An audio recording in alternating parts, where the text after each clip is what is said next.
Hello friends, welcome to super સહેલિયા. Friends, ચોમાસાની સિઝનમાં ભજીયાની અવેજીમાં એક સરસ ઓપ્શન આપું. તળેલા ભજીયા વારંવાર ચોમાસામાં વરસાદ પડે અને આપણે ખાઈ ના શકીએ, તો તળિયા વગર બનતી આ એક રેસીપી બહુ જ હેલ્ધી છે અને એકદમ ટેસ્ટી. જે બનાવવા માટે ચણાનો લોટ લેવાનો છે.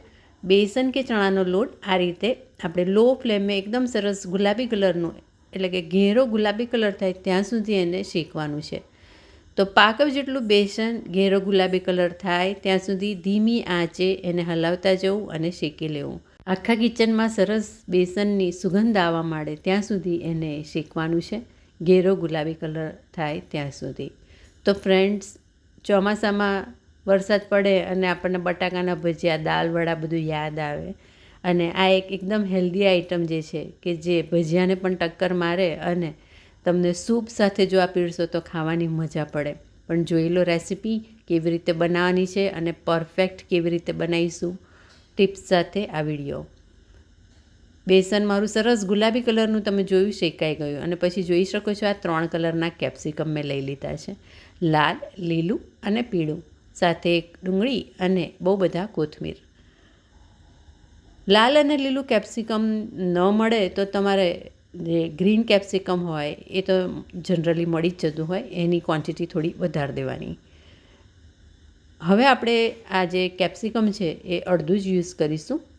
વધારે છે, મોટું છે, એટલે હું અડધું યુઝ કરીશ, અડધું હમણાં સાઈડ ઉપર રાખીશ. ફરીવાર એનો બીજી રેસીપીમાં ઉપયોગ કરીશ. કેપ્સિકમ 3 કલરના અને ડુંગળી આ રીતે એકદમ સરસ બારીક ચોપ કરવાની છે. એને ચોપરમાં નહીં કરવાની, આ રીતે ચાકુથી જ એકદમ બારીક ચોપ કરવી, એટલે બિલકુલ એનું પાણી ન છૂટે અને આપણને જોઈએ છે એવું સરસ એકદમ બારીક બધું ચોપ થઈ જાય.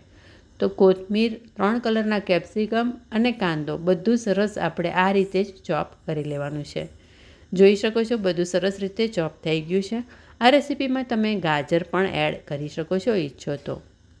હવે આ મેજિકલ ઇન્ગ્રેડિયન્ટ્સ છે હંકડ, એટલે કે દહીં જે હતું એ મેં 4 થી 5 કલાકથી આ રીતે એકદમ બારીક ગરણીમાં 1 કપ જેટલું ફ્રીઝમાં મૂકી દીધું હતું અને જે એક્સ્ટ્રા એનું પાણી હતું એ બધું જ નીતરી ગયું છે. ગરણાની બદલે તમે કોઈ રૂમાલ હોય એકદમ મલમલનો સરસ, એમાં પણ આ રીતે દહીંને લટકાવી અને તપેલીમાં ફ્રીઝમાં મૂકી રાખો, એટલે ખટાશ પણ નહીં ચડે અને બધું એનું એક્સ્ટ્રા પાણી દૂર થઈ જશે. આ હંકડ એટલે કે બિલકુલ પાણી વગરનું દહીં જે શ્રીખંડ બનાવવામાં વાપરીએ છીએ એનો ઉપયોગ કર્યો છે. હવે આપણે આ જે છે એ બેસન જે શેકીને રાખ્યું હતું એ દહીંમાં એડ કરી લીધું.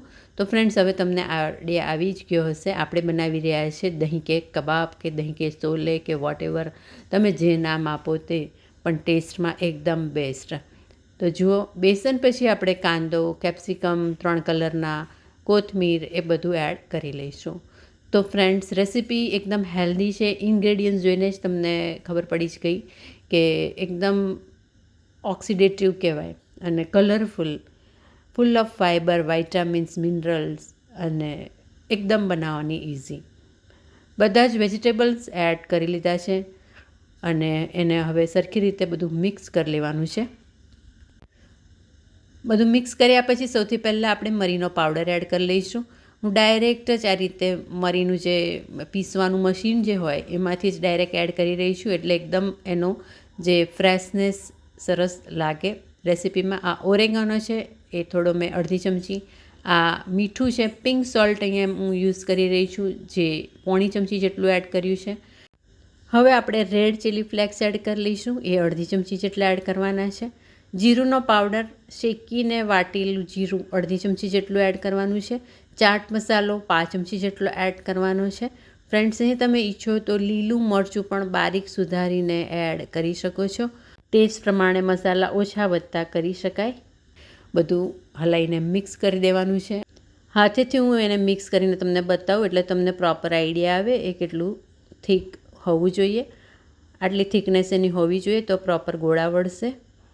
એ ન હોય અને વધારે ઢીલું થઈ ગયું હોય તો આ દાળિયા, રોસ્ટેડ ચના દાળ, એનો પાવડર કરીને તમારે થોડો એડ કરી શકાય, કે પછી તમે કોર્નફ્લેક્સ તમારી પાસે હોય તો એ પણ ક્રશ કરીને એડ કરી શકો. પણ આવું સરસ આ રીતે હાથમાં ચોંટે ના અને સરસ ગોળા વળી જાય એવું કાઠણ મિશ્રણ આપણે તૈયાર કરવાનું છે આ કબાબ માટેનું.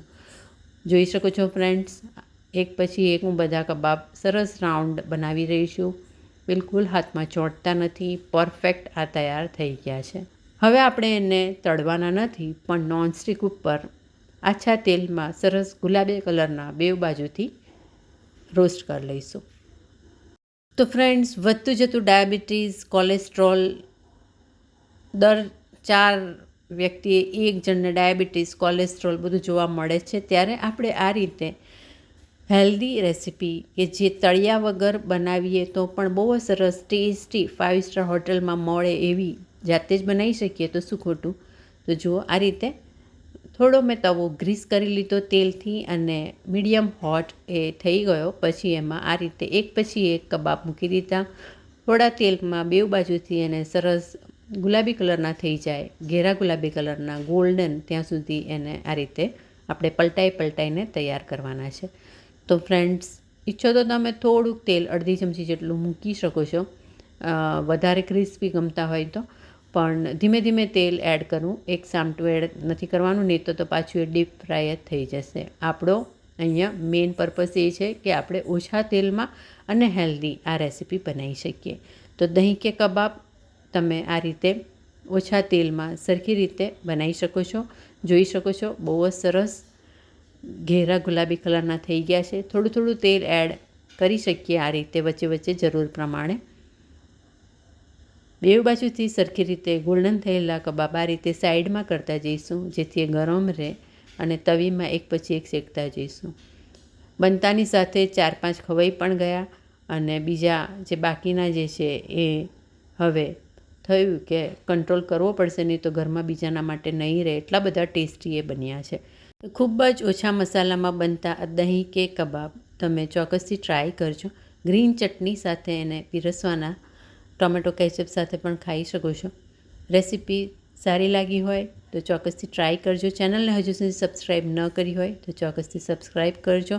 ઝટપટ બની જાય, ઘરના મસાલામાંથી જ બની જાય, ઓછા ઇન્ગ્રેડિયન્ટ્સમાં બની જાય એવી નવી નવી રેસીપી જોવા માટે ચેનલને હજુ સુધી સબસ્ક્રાઈબ ન કરી હોય તો ચોક્કસથી સબસ્ક્રાઈબ કરજો. Thank you.